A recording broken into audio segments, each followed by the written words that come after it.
ನಾನು ನನ್ನೂರಿನಲ್ಲಿಟ್ಟ ಗಣಪತಿ 3 ದಿನಕ್ಕೆ ಎತ್ತಿ ನನ್ನೂರಿನ ರಸ್ತೆಯಲ್ಲಿ ಮೆರವಣಿಗೆ ಮಾಡ್ಕೊಂಡು ಹೋಗ್ಬೇಕಾದ್ರೆ ನನ್ನ ಗಣಪನ ಮೇಲೆ ಮಸೀದಿಯಿಂದ ಕಲ್ಲು ತೂರು ಬರಲಿಲ್ಲ ಅಂತಂದಿದ್ರೆ ನಾನು ಯಾಕ್ರಿ ಗಲಾಟೆ ಮಾಡ್ತೀನಿ, ನಾನು ಯಾಕೆ ಪ್ರಶ್ನೆ ಮಾಡ್ತೀನಿ, ನನಗೆ ಯಾಕ್ರಿ ದ್ವೇಷ ನಿಮ್ಮ ಮೇಲೆ?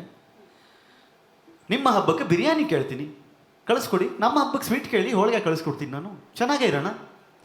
ನಿಮಗೆ ಅಸಹಿಷ್ಣುತೆ ಯಾವ ಲೆವೆಲ್ಗಿದೆ ಅಂತಂದರೆ ಅಂದರೆ ನಾನು ಧರ್ಮಗ್ರಂಥದ ಹತ್ರಕ್ಕೆ ಹೋಗಲ್ಲ. ಅದರಿಂದ 291.1 ಏನಿದೆ, ಯಾಕೆ ಅವ್ರನ್ನ ಕಂಡಲ್ಲಿ ಹೊಡಿಬೇಕು ಅಂತ ಧರ್ಮಗ್ರಂಥಲ್ಲಿ ಬರ್ತಿದೆ, ನಂಗೆ ಅದು ಬೇಡ. ಓಕೆ, ಅದು ನಿಮ್ಮ ಆಯ್ಕೆ, ನಿಮ್ಮ ಧರ್ಮಗ್ರಂಥ ನಿಮ್ಗೆ ಅದನ್ನು ಹೇಳ್ಬೋದು, ನೀವು ಅದನ್ನು ಮಾಡಿ.